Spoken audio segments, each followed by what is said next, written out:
Olá, colaboradores do Hospital Nossa Senhora da Conceição. Eu sou Edivan Mendes, engenheiro de segurança do trabalho da unidade, e venho aqui, através dessas videoaulas, trazer a integração de segurança do trabalho. No caso, a questão da reciclagem desse treinamento que vocês já tiveram quando entraram aqui na unidade. Essa é uma forma que a gente encontrou de reciclar e fazer de forma continuada esse treinamento de segurança do trabalho. Bem, pessoal, aqui na unidade nós dispomos do SESMIT, né, que são os Serviços Especializados em Engenharia de Segurança e Medicina do Trabalho, conforme a NR4. O nosso SESMIT é completo, nós temos 3 técnicos de segurança em tempo integral, um engenheiro de segurança e um médico do trabalho em tempo parcial, isso significa 3 dias na semana, 5 horas cada dia, uma enfermeira do trabalho e um técnico de enfermagem do trabalho também em tempo integral. Esses profissionais formam o SESMIT e o nosso SESMIT funciona de segunda a sexta, de 7 da manhã às 22 horas e sábado de 7 às 16 horas.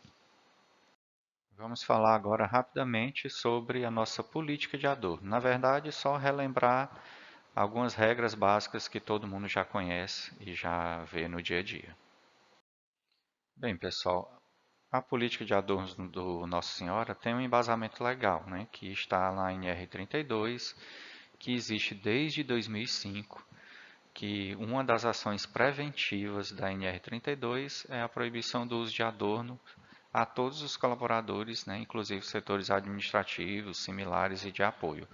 Todo colaborador que está na edificação hospitalar, por mais que ele não seja de saúde, mas a NR32 por forma preventiva, exige que esses colaboradores não usem adornos, que a gente sabe de todo o risco envolvendo a questão dos adornos, tanto para nós profissionais, para os pacientes e os nossos familiares. Essa política também trata da questão do uso do calçado fechado para também todos os colaboradores, e ela também tem é endossada, é aprovada pela Gerência de Segurança do Trabalho da SPDM lá de São Paulo. Além do contexto preventivo de não utilizar os adornos, né, a adesão a essa campanha tem todo um aspecto de fortalecimento da cultura de segurança do hospital. É como se fosse um termômetro, né? A partir do momento que a gente vê todas as áreas, todos os colaboradores seguindo a política, é um termômetro de que também outros processos que envolvem segurança e qualidade dentro do hospital também estão sendo seguidos, certo? Fazendo uma comparação bem simples numa obra, né? Que você, o EPI mínimo para se entrar numa obra, por mais simples que seja, é um capacete, né? Então, se naquela obra tá todo mundo ali de capacete, de calçado, todo mundo com os EPIs também é um indicador, um termômetro de que os processos de construção ali daquela obra ocorrem da forma mais adequada possível. No hospital, o adorno tem esse lado também de transparecer essa questão de uma cultura de segurança bem implantada, certo? Que com certeza contribui para outros procedimentos, como eu falei, envolvendo qualidade, segurança, não só para os colaboradores, mas também para os nossos pacientes e acompanhantes. Então, você aderindo a essa campanha, você vai estar fortalecendo cada vez mais a nossa cultura de segurança e, consequentemente, os nossos processos vão estar melhor adaptados e implantados dentro da nossa unidade. E relembrando o que não é permitido, né? Relógios, colares, brincos, piercings, anéis, alianças e similares, e cordão de crachá não é permitido, certo? Só trazendo aqui novamente a questão do que não é permitido dentro da política de adorno.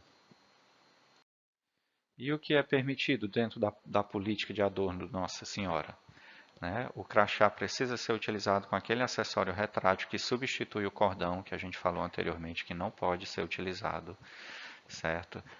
O óculos de grau, obviamente, é necessário o uso, até mesmo para a execução adequada do trabalho dos profissionais. A gente sempre orienta que façam uma higienização, né, constante desses óculos, porque eles não deixam de ser adornos e podem acumular algum patogênico ali, certo? E os botões que representam a instituição, por exemplo, nós temos botões da CIPA, a Comissão Interna de Prevenção de Acidentes, temos botão da brigada, pode ter em alguma campanha específica alguns botões que possam ser disponibilizados para os colaboradores utilizarem. Então, esses botões, obviamente, todos permitem a higienização, são de superfícies impermeáveis, então são permitidos porque representam a instituição, ok?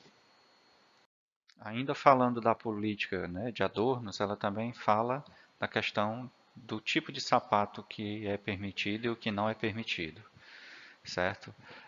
Sapatilhas, crocs e similares para as funções assistenciais não são permitidas, certo? Esse tipo de sapatilha aqui a gente até aceita na área administrativa, que não tenha contato com a área de assistência, mas para assistência realmente a gente precisa de um sapato que cubra o dorso do pé do colaborador, certo? Então esses principais aqui não são permitidos na área assistenciais. Esse aqui em área nenhuma, né? Nem na área de apoio o Crocs furado é permitido. E agora a gente indo mais além, falando da questão dos riscos biológicos e da NR32, certo? Ela proíbe o consumo de alimentos e bebidas nos postos de trabalho, porque a gente sabe que esses alimentos eles vão deixar resíduos e vão atrair insetos, baratas, até ratos, certo? Para o seu posto de trabalho. Você imagina aí vindo um vetor desse lá das profundezas, né, de áreas contaminadas como esgoto e passear no seu posto de trabalho, né, durante a noite que não tem ninguém ali no setor, certo? Então, a proibição é exatamente por isso. Vetores na área hospitalar oferecem risco altíssimo biológico porque eles transitam em áreas muito contaminadas e quando vão para áreas limpas levam todo esse contaminante junto com eles. As pias para fins assistenciais não podem ser utilizadas para fins pessoais, certo? Que provavelmente uma pia de uma sala de exame ou uma sala de medicação, ela deve ser utilizada única e exclusivamente ali para o processo de assistência. A NR32 também fala que a guarda de alimentos também não deve ser feita no local de trabalho. O que é que a gente orienta? Todo mundo traz o seu lanche, que traga a quantidade, né, apenas daquele dia ali de trabalho, para que não fique guardado de um dia para o outro. Quem tem armário, acesso ao armário, um armário que seja adequado, né, é melhor que se guarde nesse armário. Realmente tentar ao máximo não guardar alimentos nos postos de trabalho, porque assim está relacionado todos os riscos que eu falei no slide anterior. Eles vão atrair esses vetores cheios de contaminações para a sua área limpa, para o seu posto de trabalho. Gente, as vestimentas e os EPIs utilizados na assistência não devem ser levados para outras áreas fora do hospital, ou até mesmo se você está numa área crítica, muito contaminada e vai para uma área limpa, certo? É importante que o que for descartável seja descartável ali na saída daquela área mais contaminada, que deixe para ir na área contaminada por último, né, que você vá fazer uma visita nas áreas que procure fazer inicialmente as áreas mais limpas e deixe as áreas mais críticas por último. A questão do jaleco, os profissionais, além de usar o pijama lá da rouparia, é fornecido também o jaleco para os profissionais assistenciais, para que o jaleco possa cobrir essa farda, esse pijama, quando esse profissional for numa área, né, que já andou numa área crítica e não pode trocar esse pijama, e ele precisa ir numa área limpa, ele utiliza esse jaleco por cima para cobrir aquele pijama ali potencialmente contaminado, certo? É, é isso. E principalmente se for sair para áreas externas do hospital, aí ainda é mais crítico ainda, né? Sair com a roupa lá, o pijaminha da rouparia também não é permitido, nem com jaleco, nem com os EPIs utilizados, porque a gente sabe de todo o risco desses materiais estarem levando contaminação para onde eles forem, né? Vamos falar agora sobre o conceito previdenciário do que é acidente de trabalho. É aquele que ocorre pelo exercício do trabalho a serviço da empresa, provocando lesão corporal ou perturbação funcional que cause a morte, perda ou redução permanente ou temporária da capacidade para o trabalho. Por que conceito previdenciário? Porque O conceito previdenciário só entende o que é acidente do trabalho, aquele que envolve o colaborador, com alguma lesão, com alguma exposição ao risco biológico, alguma queda, tudo que precisa envolver o colaborador para ser considerado acidente de trabalho, certo? Porque existem outras definições de acidente de trabalho mais amplas que consideram acidente até aquele com dano material, aquele incidente, certo? Mas esse conceito aqui é o conceito mais elementar e previdenciário. Ele precisa envolver algum dano ao colaborador para ser considerado acidente de trabalho. E lembrando que todo acidente de trabalho precisa ser comunicado de imediato à chefia e ao SESMIT. Gente, e essa comunicação ao SESMIT necessariamente precisa desse formulário aqui chamado RIO Gestor, certo? RIO de relatório de investigação de ocorrência e gestor, que é o gestor que precisa emitir para o SESMIT o comunicado que aquele seu colaborador sofreu algum acidente. É um formulário bem simples, né? Você pode ver aí, nome, matrícula, categoria, vai informar se o acidente foi durante o trabalho, foi durante o trajeto, qual foi o último dia trabalhado, certo? A data da ocorrência, o horário e aqui uma breve descrição que o gestor vai entender com você como foi que ocorreu esse acidente e vai colocar aqui, certo? Se tiver testemunhas também é bom preencher esse campo aqui da testemunha, principalmente em acidente de trajeto, é importante que tenha testemunhas, certo? Aí o gestor, a chefia imediata assina e data e nos entrega. De posse disso é que a gente vai iniciar todo o processo, né, de emissão de CAT, de análise, de investigação dessa ocorrência, que a gente vai explicar mais na frente. A partir do momento que o SESMIT toma conhecimento do acidente, inicia-se um processo inicialmente de investigação, que é entender realmente o que foi que aconteceu, ouvir testemunhas, ouvir o acidentado, ir no local do acidente, fazer análise realmente do que aconteceu. Após a gente saber o que aconteceu, a gente passa à parte de análise desse acidente. A gente vai procurar as causas contribuintes, a causa raiz, certo? E para isso a gente faz uso de ferramentas da qualidade como o Ishikawa, os 5 porquês. Após identificar essas causas contribuintes ou causas raízes, né? Ou a causa raiz, que às vezes não tem apenas uma, certo? Cada caso é um caso que precisa ser analisado. Traça-se um plano de ação para fazer o controle dessas causas com o objetivo de que esse acidente não se repita com outra pessoa. Tem também a parte de registro, através da comunicação de acidente de trabalho junto ao INSS, certo? E esse processo todo é um processo de direito e garantia para o funcionário, certo? Caso ele venha se afastar por mais de 15 dias, se não tivesse sido comunicado ao SESMIT, a gente não tiver feito essa CAT, todo esse processo, e ele for requerer lá na perícia o afastamento dele, provavelmente ele não vai conseguir um afastamento acidentário, certo? Ele vai conseguir um afastamento normal, em que geralmente é mais burocrático, certo?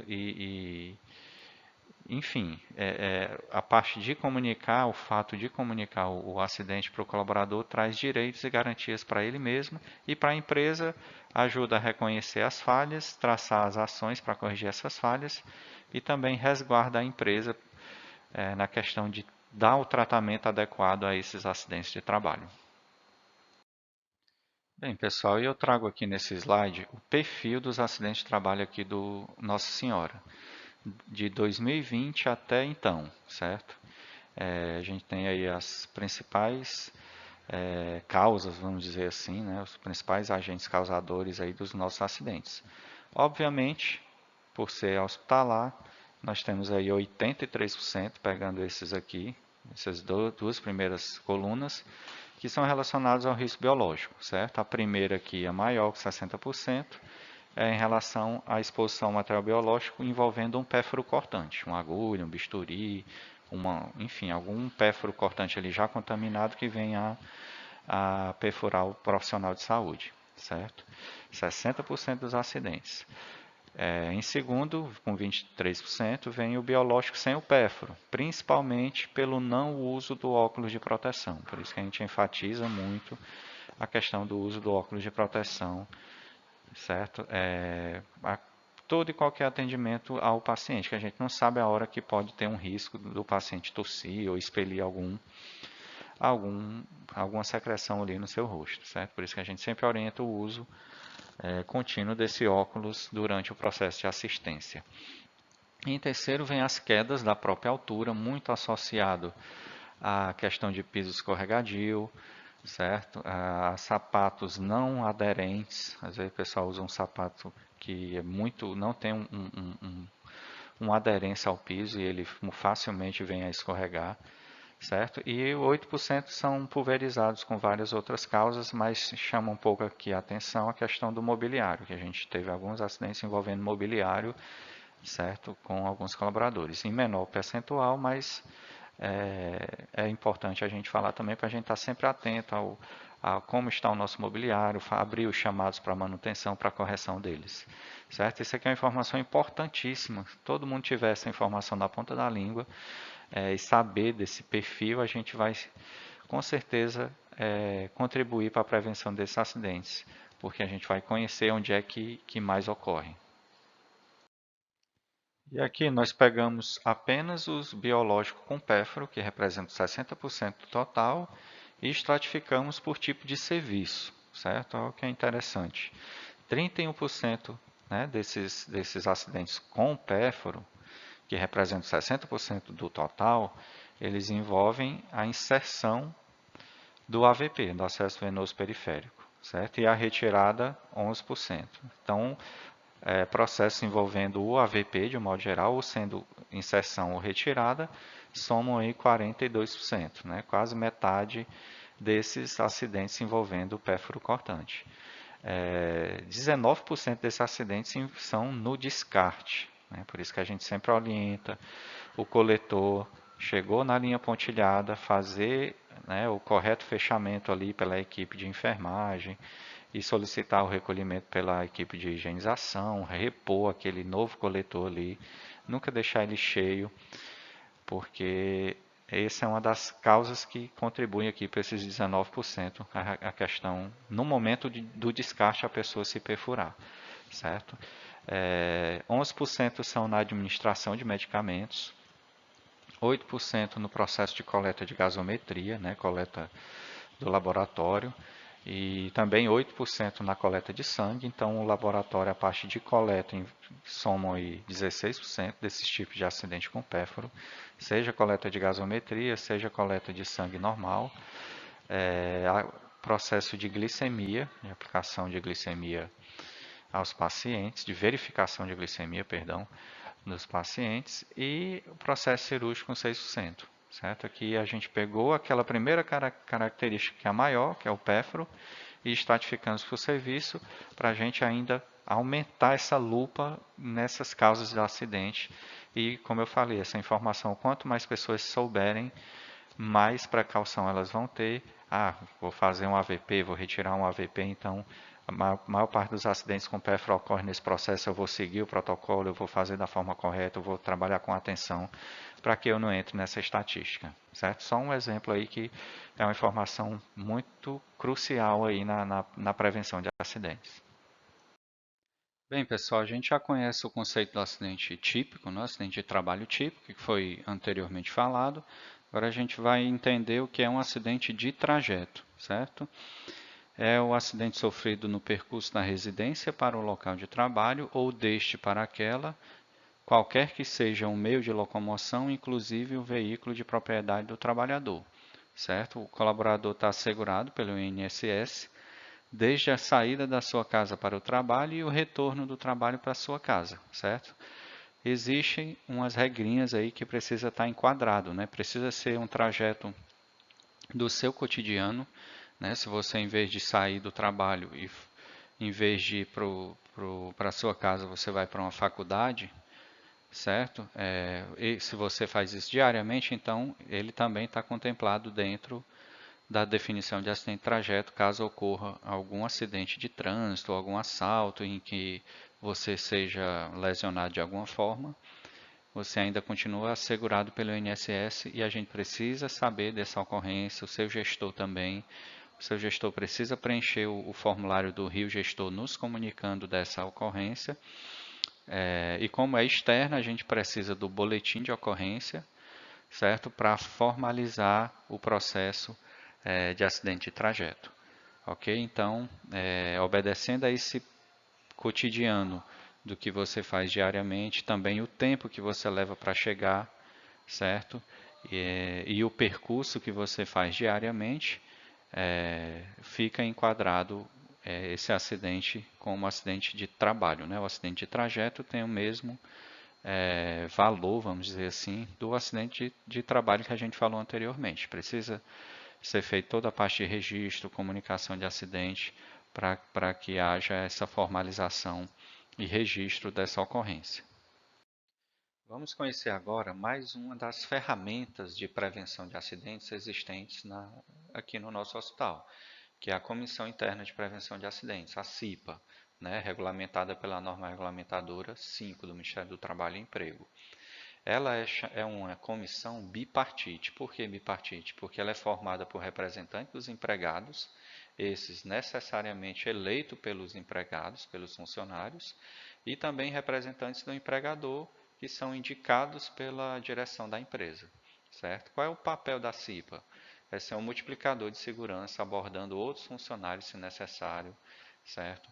É ser um multiplicador das regras da política de Adorno, por exemplo, do uso efetivo dos EPIs nos ambientes de trabalho, certo? Ela também é escopo da CIPA realizar inspeções nesses ambientes de trabalho, participar desse processo de investigação de acidentes que a gente comentou, certo? Propor melhorias para os riscos identificados, contribuir no atendimento a acidentes e sinistros se o cipeiro tiver conhecimento para isso, certo? Então é mais uma equipe de pessoas que está aí diariamente no nosso hospital com essa intenção de contribuir para a prevenção de acidentes. A identificação do cipeiro é através do crachá, certo? Esse roller clip do crachá do cipeiro, ele é verde ao invés de branco e tem um símbolo da CIPA. Então, você vê um colaborador com esse dispositivo retrátil, né, verdinho com o logo da CIPA, é porque ele ou foi eleito pelos colaboradores ou foi indicado pela empresa para compor essa comissão interna de prevenção, certo? E a gente precisa ter uma reunião no mínimo mensal dessa comissão, onde vai tratar dos acidentes que ocorreram, tratar das condições de riscos identificadas, dos planos de ação, certo?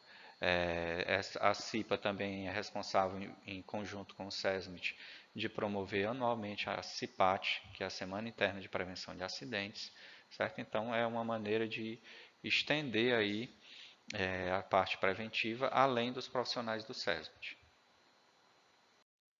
Quem pode participar da Comissão Interna de Prevenção de Acidentes? Né? Qualquer colaborador com regime CLT que tenha passado do período de experiência e se candidate para ser eleito ou não, né? Ou que seja indicado pela direção. Certo? Qualquer colaborador CLT pode participar desse processo de eleição, que ele é anual, a CIPA se renova todo ano, certo? Todo ano a gente faz a eleição, escolhe os representantes dos empregados, né? E a direção indica novos membros para representar a empresa e a gente renova essa CIPA todo ano. Todo ano a gente tem novos membros participantes dessa comissão.